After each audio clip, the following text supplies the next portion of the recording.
اب میں دعوت دوں گا ایک ایسے کمیونٹی ایکٹیوسٹ کو جو نیو یارک میں بہت عرصے سے ایکٹیو ہیں، ہر پروگرامز میں پارٹیسپیٹ کرتے ہیں، ایک مخصوص نظریہ رکھتے ہیں. آپ ان کے خیالات سے شاید اتفاق نہ کریں، لیکن میں ریکویسٹ کروں گا سب سے کہ پلیز ان کو سنیے اور رسپیکٹفلی ڈس ایگری بھی کیجیے گا. جب وہ چلے جائیں میں پورا موقع دوں گا آپ لوگوں کو.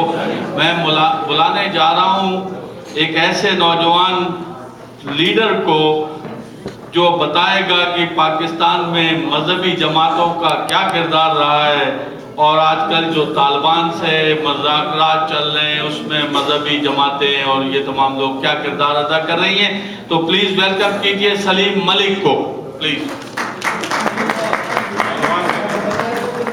تو نوجوان ہی ہے.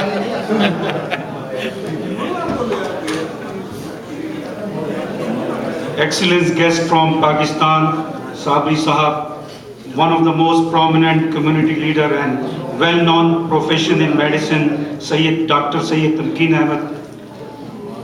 دوستو، ساتھیوں، خواتین و حضرات، السلام علیکم. اس عنوان جو مجھے دیا گیا ہے اس کے لیے میں پہلے صرف یہی کہوں گا کہ سچ کہوں تو مجھ کو یہ عنوان برا لگتا ہے، سچ کہوں تو مجھ کو یہ عنوان برا لگتا ہے، ظلم سہتا ہوا انسان برا لگتا ہے. ہو گئی مصروف کس قدر دنیا اپنی، ایک دن ٹھہرے تو مہمان برا لگتا ہے. میرے اللہ میری نسلوں کو ذلت سے بچا، ظلم سے ہاتھ پھیلائے ہوئے مسلمان برا لگتا ہے. میں پاسنی کا بہت شکر گزار ہوں کہ انہوں نے مجھے یہ موقع دیا. جہاں تک مذہبی جماعتوں کا کردار ہے اور موجودہ پاکستان کی صورتحال ہے، اس پہ میں یہی کہوں گا جو مذہبی جماعتیں پاکستان بننے کے بعد یعنی پاکستان کے سامنے سیاست میں ہیں، انہوں نے پاکستان کی ترقی کے لیے کوئی خاص کردار ادا نہیں کیا. آج جو طاقتیں طالبان یا دوسرے گروپوں سے مذاکرات کو کہہ رہی ہیں کہ اس سے پاکستان کا تحفظ ہوگا، تو اس سے پاکستان کا تحفظ نہیں ہوگا، کیونکہ یہ کرگس کے جہاں کے مولوی ہیں یہ شاہین نہیں بن سکتے.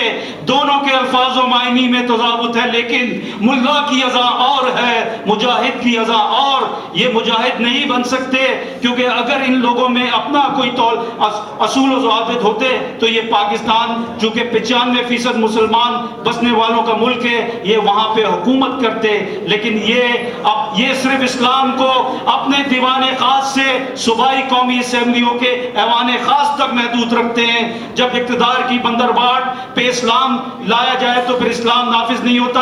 آپ ہمیں اسلام نہ سکھائیں، آپ ہمیں اسلام نہ سکھائیں کہ اسلام کیا ہوتا ہے. الحمدللہ ہم اسلام آپ سے بہتر جانتے ہیں. سجدوں کے عوض فردوس ملے یہ بات مجھے منظور نہیں، بے لوث عبادت کرتا ہوں، بندہ ہوں تیرا مزدور نہیں.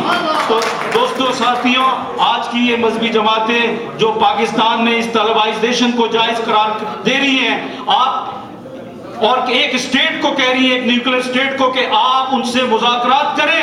ارے کس بات کے مذاکرات؟ اسٹیٹ ایسے دہشت گرد گروپوں سے مذاکرات نہیں کرتے. جو جماعتیں، چاہے وہ جمعیت علماء اسلام ہے، جماعت اسلامی ہے، یا سمیع الحق گروپ ہے، یا وہ تمام لوگ جو اس مذاکرات کی بات کرتے ہیں، میں انہیں یہ یقین دلاتا ہوں یہ مذاکرات کبھی کامیاب نہیں ہوں گے.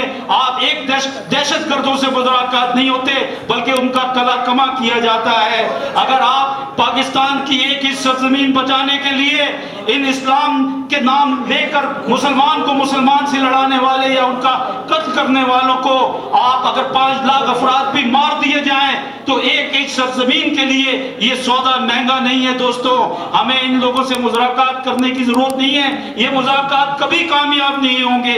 انسانی تاریخ پہ جب بھی آپ پڑھیں اس قسم کے مذاکرات کبھی کامیاب نہیں ہوئے. جہاں پہ ایک اقتدار ہے اور دوسری طرف چند پاکٹ ریسسٹنٹ ٹائپ کے لوگ ہیں جو اپنی مرضی کا، اپنے برانڈ کا اسلام یہاں پہ مسلط کرنا چاہتے ہیں. الحمدللہ ہم تمام مسلمان ہیں، ہم اسلام کو بہتر انداز میں جانتے ہیں،